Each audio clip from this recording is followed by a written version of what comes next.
Lunch menu തയ്യാറാക്കാം. ഞാൻ ഇവിടെ ഒരു വലിയ ബീറ്റ്റൂട്ട് എടുത്തിട്ടുണ്ട്, പിന്നെ ബ്രോക്കലി എടുത്തിട്ടുണ്ട്, അതുപോലെ ചുരക്കി ഉണ്ടല്ലോ ബോട്ടിൽ ഗാർഡ് അതെടുത്തിട്ടുണ്ട്, ഒരു മീഡിയം സൈസിലുള്ളത്.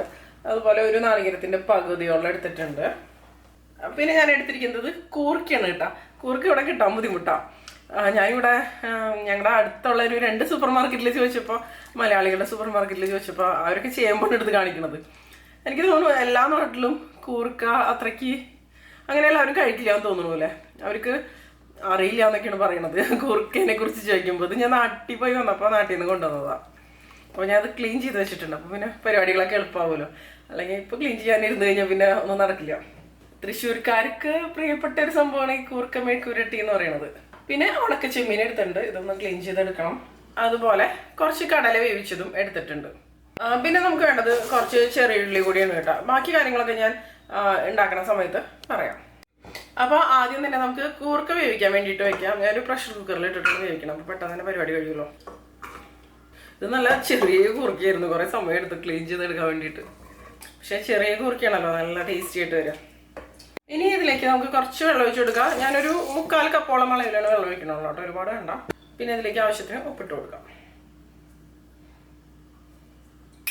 നല്ലപോലെ ഒന്ന് ഇളക്കി കൊടുക്കാം. ഇനി കുക്കർ അടച്ചതിന് ശേഷം നമുക്കിത് ഒരു വിസിൽ വരുന്ന വരെ വേവിച്ചെടുക്കാം. ഹൈ ഫ്ലെയിമിൽ വെച്ചിട്ടാണ് വേവിച്ചെടുക്കുന്നത്. അപ്പോൾ കറക്റ്റായിട്ട് തന്നെ വെന്ത് വന്നിട്ടുണ്ടാവും. അപ്പോഴേക്കും നമുക്ക് ബാക്കി പരിപാടികളൊക്കെ ചെയ്യാം. അപ്പോൾ കൂർക്ക വേവണ ഒരു സമയം കൊണ്ട് നമുക്ക് ബീറ്റ്റൂട്ട് ഒന്ന് കട്ട് ചെയ്തെടുക്കാം. ഞാൻ നന്നായിട്ട് കഴുകിയെടുത്തിട്ടുണ്ട്.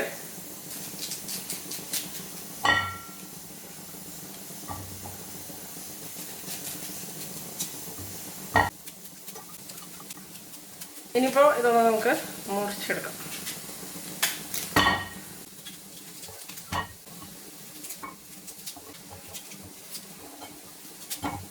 അപ്പോൾ ഇനി നമുക്കിത് നല്ല ചെറുതായിട്ട് മുറിച്ചെടുക്കാം. ഞാനിപ്പോൾ പെട്ടെന്ന് പണി കഴിയാൻ വേണ്ടിയിട്ട് ഒരു വെജിറ്റബിൾ ചോപ്പറിൽ ഇട്ടിട്ട് ചെറുതായിട്ട് മുറിച്ചെടുക്കണം.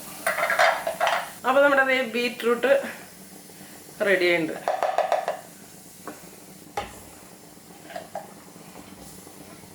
പിന്നെ നമുക്ക് ചുരക്കി ഒന്ന് കട്ട് ചെയ്തെടുക്കണം. ഇത് മൂക്കാത്ത ചുരക്കിയാണ്.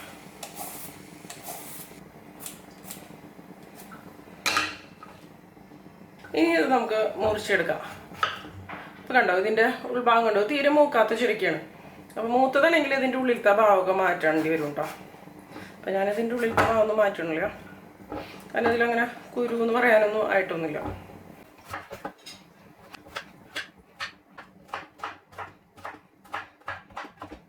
ഇതുപോലെ മുറിച്ചെടുക്കാം. ഇപ്പം ഇതേ കണ്ടോ, ചുരക്കൊക്കെ മുറിച്ചെടുത്തിട്ടുണ്ട്. എല്ലാ വെജിറ്റബിൾസും മുറിച്ചൊക്കെ വെച്ച് കഴിഞ്ഞാൽ പിന്നെ ഈസി ആയിട്ട് നമുക്ക് ഉണ്ടാക്കാമല്ലോ, അധികം സമയമൊന്നും എടുക്കില്ല. ഞാനിവിടെ ഒരു കടായി എടുത്തിട്ടുണ്ട്. ഇതിലേക്ക് നമുക്ക് വെളിച്ചെണ്ണ വെച്ച് കൊടുക്കാം. 1 ടേബിൾ സ്പൂണോളം വെളിച്ചെണ്ണ വെച്ചിട്ട് ഇതൊന്ന് ഉരുക്കി വരട്ടെ. ഇതിലേക്ക് ഇനി കുറച്ച് ചെറിയ ഉള്ളി മുറിച്ചിട്ട് കൊടുക്കാം നമുക്ക്. പിന്നെ വേണ്ടത് കറിവേപ്പിലയാണ്. ഈ ഉള്ളി നല്ലപോലെ ഒന്ന് ഫ്രൈ ആയിട്ട് വരട്ടെ. പിന്നെ ഞാനിവിടെ വേറൊരു പാൻ എടുത്തിട്ടുണ്ട്. ഇതിലേക്ക് 1.5 ടേബിൾ സ്പൂൺ വെളിച്ചെണ്ണ വെച്ചിട്ടുണ്ട്. എണ്ണ നല്ലപോലെ ചൂടായിട്ട് വരുമ്പോൾ കുറച്ചധികം ചെറിയ ഉള്ളി നമുക്ക് ഇതിലേക്ക് ഇട്ട് കൊടുക്കാം. അതുപോലെ ഒരു 3-4 തൊണ്ട് കറിവേപ്പിലയും ഇട്ട് കൊടുക്കാം.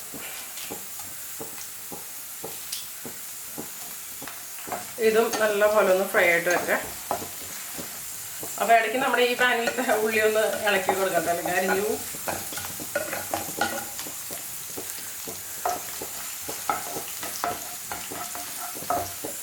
ഇപ്പം ഇതിലത്തെ ഉള്ളി കണ്ടോ ഫ്രൈ ആയിട്ട് വന്നിട്ടുണ്ട്.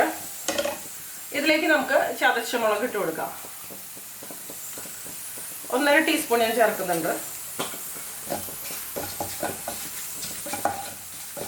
1.5 മുതൽ എനിക്ക് തോന്നുന്നു 2 ടീസ്പൂണൊക്കെ വരെ ചേർക്കാം.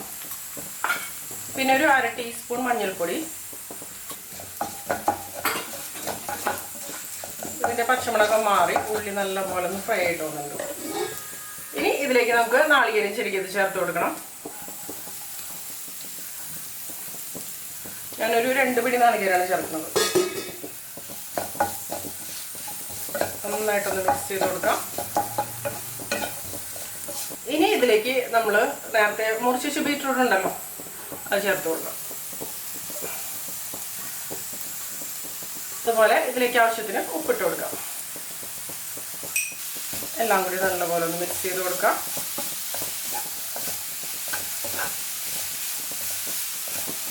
ഇനി ഇത് അടച്ച് വെച്ചിട്ട് നമുക്കൊരു ലോ ഫ്ലെയിമിൽ വെച്ചിട്ട് വേവിച്ചെടുക്കാം. അപ്പോൾ നമ്മുടെ ഉള്ളി കണ്ടോ, ഇത് ഫ്രൈ ആയിട്ട് വന്ന് തുടങ്ങിയിട്ടുണ്ട്. ലോ ഫ്ലെയിമിൽ വെച്ചിട്ട് നമുക്ക് ഇതിലേക്കും ചതച്ച മുളക് ചേർത്ത് കൊടുക്കാം. ഞാനൊരു 1.5 ടീസ്പൂൺ ഉണക്കമുളക് അല്ലെങ്കിൽ ചതച്ച മുളകാണ് ഇതിലേക്ക് ചേർക്കുന്നത്. ഒരു 1/2 ടീസ്പൂൺ മഞ്ഞൾപ്പൊടി. എല്ലാം കൂടി നന്നായിട്ട് അങ്ങനെ മിക്സ് ചെയ്ത് കൊടുക്കാം. പൊടികളുടെ പച്ചമുളകൊക്കെ മാറി ഉള്ളിയൊക്കെ നല്ലപോലെ മൂത്ത് വരണം. ഇത് മതി കേട്ടോ, കറക്റ്റായിട്ട് റെഡി ആയിട്ട് വന്നിട്ടുണ്ട്. ഇതിലേക്ക് നമ്മൾ വേവിച്ചെടുത്ത കൂർക്ക ചേർത്ത് കൊടുക്കുക. കൂർക്ക നല്ലപോലെ വെന്ത് വന്നിട്ടുണ്ട്, കണ്ടില്ലേ? ഇത് നമുക്ക് ഇതിലേക്ക് ചേർത്ത് കൊടുക്കാം. കുറച്ച് വെള്ളം ഉണ്ടെങ്കിലും കുഴപ്പമില്ല. ഞാൻ ഒരു വിസിൽ വരെ വേവിച്ചെടുത്ത സമയത്ത് കൂർക്ക വെന്തിട്ടുണ്ടായിരുന്നില്ല. കാരണം ഞാൻ ഫ്രിഡ്ജിലായിരുന്നു വെച്ച് കൊടുത്തിട്ടുണ്ടായിരുന്നത്, ക്ലീൻ ചെയ്ത് കട്ട് ചെയ്തതിന് ശേഷം. എനിക്ക് തോന്നുന്നു തണുപ്പോട് കൂടിയൊക്കെ ഇരുന്നിട്ടായിരിക്കാം കൂടുതൽ വേവാതിരുന്നത്. പിന്നെ ഞാൻ ഒരു വിസിലും കൂടിയും കൊടുത്തു കേട്ടോ. അപ്പോൾ അവിടെ നന്നായിട്ട് വെന്ത് വന്നു. 2 വിസിൽ വേണ്ടി വന്നു. ഇതുപോലെ വെന്ത് വരാം. നന്നായിട്ട് വെന്തിലെങ്കിലും ടേസ്റ്റ് ഉണ്ടാവില്ല. എല്ലാം കൂടി നന്നായിട്ട് അങ്ങനെ മിക്സ് ചെയ്ത് കൊടുക്കുക. കൂർക്കയിൽ നമ്മൾ ഓൾറെഡി ഉപ്പ് ചേർത്തിരുന്നു. പിന്നെ ഇതിൽ ഉപ്പിൻ്റെ ആവശ്യമില്ല, ആവശ്യത്തിന് ഉപ്പുണ്ട്. പിന്നെ ഇതുപോലെ കൂർക്ക മെഴുക്ക് പുരട്ടിയൊക്കെ ഉണ്ടാക്കുമ്പോൾ അത്യാവശ്യം കുറച്ച് വെളിച്ചെണ്ണയൊക്കെ ഒഴിച്ചാലാണ് നല്ല ടേസ്റ്റ് ആയിട്ട് വരും. പിന്നെ കൂർക്ക ചെറുതായിട്ട് നമുക്കൊന്ന് ഉടച്ചു കൊടുക്കാം. ഒരുപാട് വേണ്ട കേട്ടോ, കുറച്ച് ഭാഗം ഒന്ന് ഉടച്ചെടുക്കുമ്പോഴാണ് നല്ലൊരു ടേസ്റ്റ് വരിക.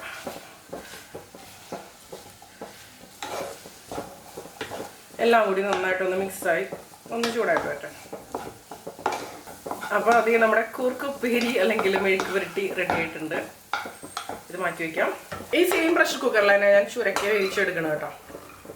ഞാൻ ചുരക്കി മുഴുവനായിട്ട് ഇതിലേക്ക് ഇട്ട് കൊടുക്കാം. പിന്നെ 1 കപ്പ് വെള്ളം കൂടി ഞാൻ ഇതിലേക്ക് ഒഴിച്ചു കൊടുക്കുന്നുണ്ട് വേവാൻ പാകത്തിന്. ഇതിലേക്ക് ആവശ്യത്തിനുള്ള ഉപ്പിട്ട് കൊടുക്കാം. ഇനി ഇത് അടച്ചു വെച്ചിട്ട് ഞാനൊരു 4 വിസിൽ വരണവരെ വേവിച്ചെടുക്കണം. നന്നായിട്ട് വെന്തോട്ടെ, ഹൈ ഫ്ലെയിമിൽ വെച്ചിട്ട് തന്നെ. നമുക്കിനി ഇതൊന്ന് തുറന്ന് നോക്കാം. ഒന്ന് മിക്സ് ചെയ്ത് കൊടുക്കാം. ബീറ്റ്റൂട്ട് ഒരു പകുതിയോളം വെന്ത് വന്നിട്ടുണ്ട് കേട്ടോ. ഇതിലേക്ക് നമുക്ക് വേവിച്ച് വെച്ച കടലയുണ്ടല്ലോ, അത് ചേർത്ത് കൊടുക്കാം. അതിനുശേഷം നല്ലപോലെ അങ്ങനെ മിക്സ് ചെയ്ത് കൊടുക്കാം. ഇനി ഇതിപ്പോൾ തുറന്ന് വെച്ചിട്ട് വേവിച്ചെടുത്താൽ മതിയോ? ഇതിൻ്റെ വെള്ളമൊക്കെ ഒന്ന് എന്താ പറയുക, ഒന്ന് വറ്റി വരട്ടെ. ഒരുപാട് വെന്ത് കുഴഞ്ഞു പോകേണ്ട ആവശ്യമില്ല ബീറ്റ്റൂട്ടിനൊന്നും പിന്നെ വേവിച്ചെടുക്കുമ്പോൾ ഒരുപാട് സമയമൊന്നും വേണ്ടല്ലോ. കുറച്ചൊരു ക്രഞ്ചി ആയിട്ടുള്ള രീതിയിൽ ഇരിക്കണം, അപ്പോഴായിരിക്കും നല്ല ടേസ്റ്റ് ആയിട്ട് വരാം. അപ്പോൾ ഇതോടെ ഇരുന്ന് വേവട്ടെ. ഇനിയിപ്പോൾ ബീറ്റ്റൂട്ടൊക്കെ റെഡി ആയിട്ട് വരാമ്പോഴേക്കും നമുക്ക് ബ്രോക്കലി ഒന്ന് കട്ട് ചെയ്തെടുക്കാം.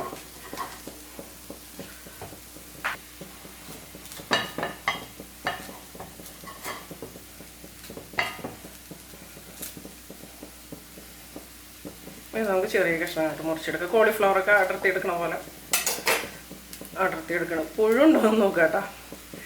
ഞാനിപ്പോൾ ഈ ബ്രോക്കലി ഉപയോഗിച്ചിട്ടൊരു സാലഡാണ് ഉണ്ടാക്കുന്നത്. ഇതിനു മുമ്പ് ഞാൻ ഒരുപാട് എന്താ പറയുക ബ്രോക്കലി ഉപയോഗിച്ചിട്ടുള്ള സാലഡ്സൊക്കെ ഉണ്ടാക്കിയിട്ടുണ്ട്. സാലഡ്സ് മാത്രമല്ല പല റെസിപ്പീസും ചെയ്തിട്ടുണ്ട്. ഇനി ഞാനിത് ഇവിടെ ഒരു പാത്രത്തിലേക്ക് നമ്മൾ മുറിച്ച് വെച്ച ബ്രോക്കലി ഉണ്ടല്ലോ അത് മുഴുവനായിട്ട് ഇട്ട് കൊടുക്കണം. ഇനി ഇതിലേക്ക് നല്ല തിളച്ച വെള്ളമാണ് ഞാൻ ഒഴിച്ചു കൊടുക്കുന്നത്. പിന്നെ കുറച്ച് ഉപ്പിട്ട് കൊടുക്കുന്നുണ്ട്. പിന്നെ ഉള്ളതൊരു 1/2 ടീസ്പൂൺ മഞ്ഞൾപ്പൊടി കേട്ടോ. എല്ലാം കൂടി ഒന്ന് മിക്സ് ചെയ്ത് കൊടുക്കാം. ഇതൊരു 10 മിനിറ്റ് ഇതുപോലെ ഇരിക്കട്ടെ. വേണമെങ്കിൽ നമുക്ക് അടച്ചു വയ്ക്കാം. ഇപ്പം നമ്മുടെ ബീറ്റ്റൂട്ട് കടല തോരൻ റെഡി ആയിട്ടുണ്ട്. കണ്ടില്ലേ, ബീറ്റ്റൂട്ട് തന്നെ കഴിക്കാൻ ഇഷ്ടം ഇല്ലാത്തവർക്ക് ഇതുപോലെ ഉണ്ടാക്കി കഴിഞ്ഞാൽ ഇഷ്ടപ്പെടുന്നുണ്ടാകും. കാരണം ഒന്നുകൂടി ടേസ്റ്റ് ആയിട്ട് വരും. അതുപോലെ ബീറ്റ്റൂട്ടൊക്കെ ഉണ്ടാക്കുമ്പോൾ നമ്മൾ സാധാരണ ഉണ്ടാക്കണേക്കാളും കുറച്ചും കൂടി എരിവ് കൂടുതൽ ചേർക്കാം. കാരണം ബീറ്റ്റൂട്ടിനൊരു മധുരരസം കൂടുതലാണല്ലോ. അല്ല, അത് ഇഷ്ടപ്പെടുന്നവർക്ക് കുഴപ്പമില്ല. അപ്പോൾ ഇത് മാറ്റി വയ്ക്കാം. ഇനി ഞാനിവിടെ ഒരു പാൻ എടുത്തിട്ടുണ്ട്. ഇതിലേക്ക് നമുക്ക് കുറച്ച് ബദാം ചേർത്ത് കൊടുക്കാം കേട്ടോ. ബദാം ഒന്ന് കട്ട് ചെയ്തിട്ട് കൊടുക്കാം. നീളത്തിൽ കട്ട് ചെയ്യണമെങ്കിൽ അതാണ് നല്ലത്, അല്ലെങ്കിൽ എങ്ങനെയാണെങ്കിലും കട്ട് ചെയ്യാം. ഞാനിപ്പോൾ ഷേപ്പൊന്നും നോക്കുന്നില്ല, ഈസി ആയിട്ട് കട്ട് ചെയ്ത് ഇടാണ്. ഒരു പിടിയോളം ബദാമാണ് ഞാൻ അതിന് വേണ്ടി എടുത്തിരിക്കുന്നത്. ബദാം നമുക്ക് ഇതുപോലെ ഒന്ന് ഡ്രൈ റോസ്റ്റ് ചെയ്തെടുക്കാം. ഒരുപാട് ഇങ്ങോട്ട് ഫ്രൈ ആക്കി എടുക്കേണ്ട ആവശ്യമൊന്നുമില്ല കേട്ടോ. ഇനി ഇതിലേക്ക് ഞാൻ ചേർക്കുന്നത് എള്ളാണ്. ഇതിപ്പോൾ കറുത്ത എള്ളാണ് കേട്ടോ. ഒരു 2 ടീസ്പൂണോളം ഞാൻ എടുത്തിട്ടുണ്ട്. അല്ലെങ്കിൽ വെളുത്തുള്ളാണെങ്കിലും ഉപയോഗിക്കാം. എള്ളൊന്ന് റോസ്റ്റ് ആയിട്ട് വന്നിട്ട് ലോ ഫ്ലെയിമിലാണ് വെച്ച് കൊടുത്തിരിക്കുന്നത് കേട്ടോ. എള്ളൊന്ന് പൊട്ടി വരും, അതുവരെ നമ്മൾ വറുത്തെടുത്താൽ മതി.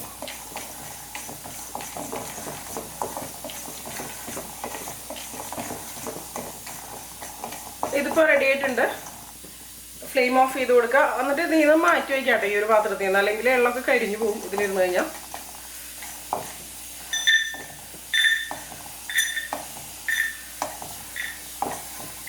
അതെ, ഇത് മാറ്റി വയ്ക്കുന്നുണ്ട്. ഈ സെയിം പാനിലേക്ക് തന്നെ ഞാൻ കുറച്ച് വെളിച്ചെണ്ണ ഒഴിച്ച് കൊടുക്കുന്നുണ്ട്. ഒരു 2 ടീസ്പൂണോളം വെളിച്ചെണ്ണ എടുത്തിട്ടുണ്ട്. ഇനി നമുക്ക് ഉണക്ക ചെമ്മീനൊന്ന് വറുത്തെടുക്കണം. അപ്പോൾ ഞാൻ ഇത്രയ്ക്ക് ഉണക്ക ചെമ്മീനാണ് എടുത്തിരിക്കുന്നത്, ഒരു പിടിയോളം അളവിൽ. ഇത് ഞാനൊരു 10 മിനിറ്റോളം വെള്ളത്തിൽ കുതിർത്തി എടുത്തിട്ടുണ്ട്, നന്നായിട്ട് കഴുകിയതിന് ശേഷം. ഇനി നമുക്കിത് ഇതിലേക്ക് ഇട്ട് കൊടുക്കാം.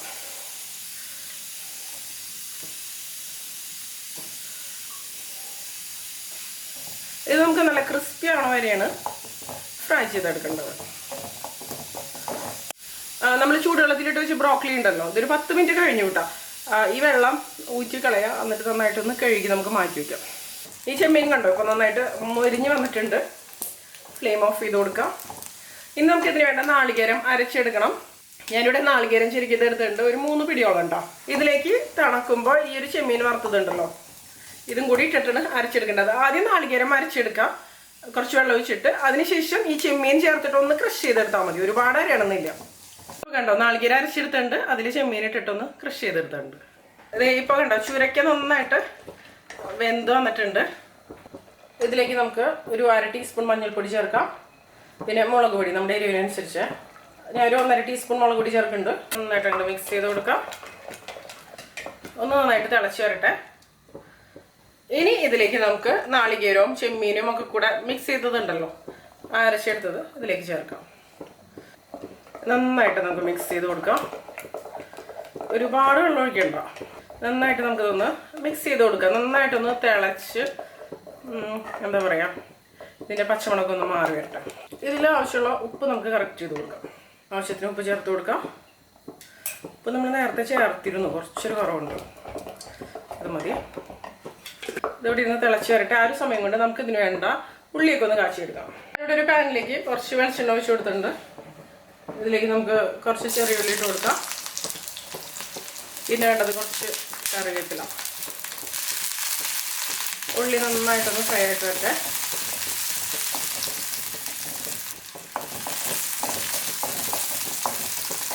വേണ്ട ഉള്ളി നന്നായിട്ട് ഇതുപോലെ ഫ്രൈ ആയിട്ട് വന്നിട്ടുണ്ട്, ഇത് മതി. കറി നല്ലപോലെ തിളച്ച് കുറുകിയൊക്കെ വന്നിട്ടുണ്ട്.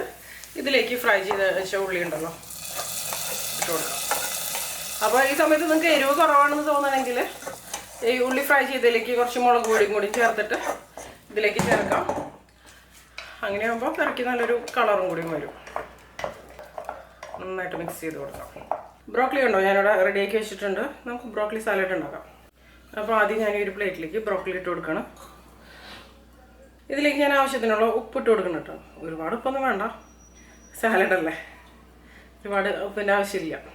കൈ വെച്ച് ഞാൻ ഒന്ന് മിക്സ് ചെയ്ത് കൊടുക്കണം.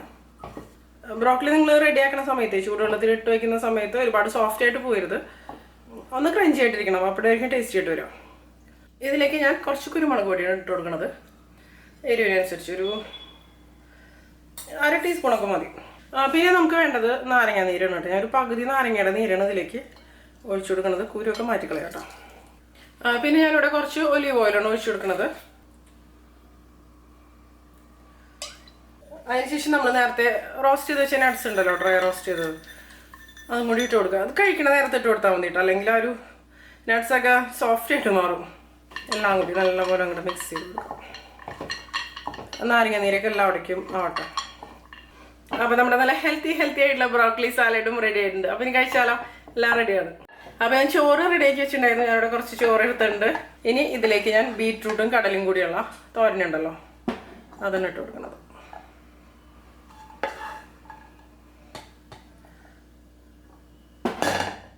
പിന്നെ നമുക്ക് കൂർക്കമെഴുക്ക് പുരട്ടിയിടാം, അല്ലെങ്കിൽ കൂർക്കുപ്പേരി.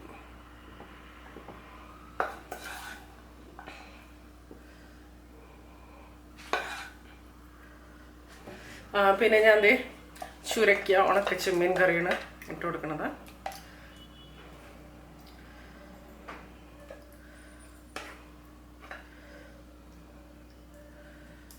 പിന്നെ നമുക്ക് നമ്മുടെ ബ്രോക്കലി സാലഡും കൂടി വെച്ച് കൊടുക്കാം.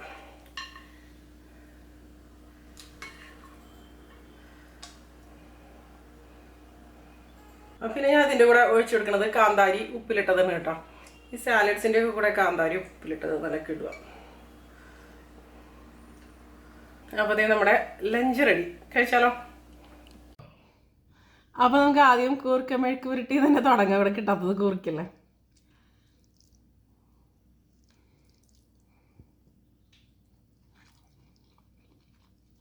ഇനി ബീറ്റ്റൂട്ടും കടലും തോരൻ കഴിച്ചാലോ?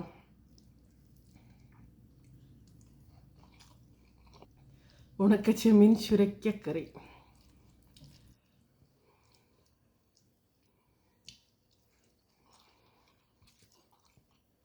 ആ കാന്താരിമുളകും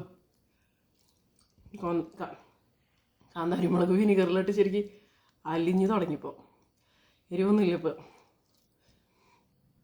ബ്രോക്കലി സാലഡ് കഴിച്ചാലോ? ഒരു കാന്താരിമുളകും ബ്രോക്കലി സാലഡും കൂടെ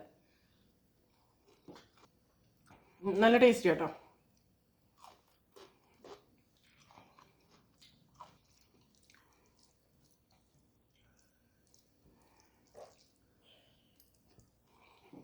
അപ്പോൾ എല്ലാവരും തയ്യാറാക്കി നോക്കുക. അതിനുശേഷം നിങ്ങളുടെ അഭിപ്രായങ്ങളൊക്കെ പറയാം. എന്തായാലും ഇഷ്ടമുണ്ടോ?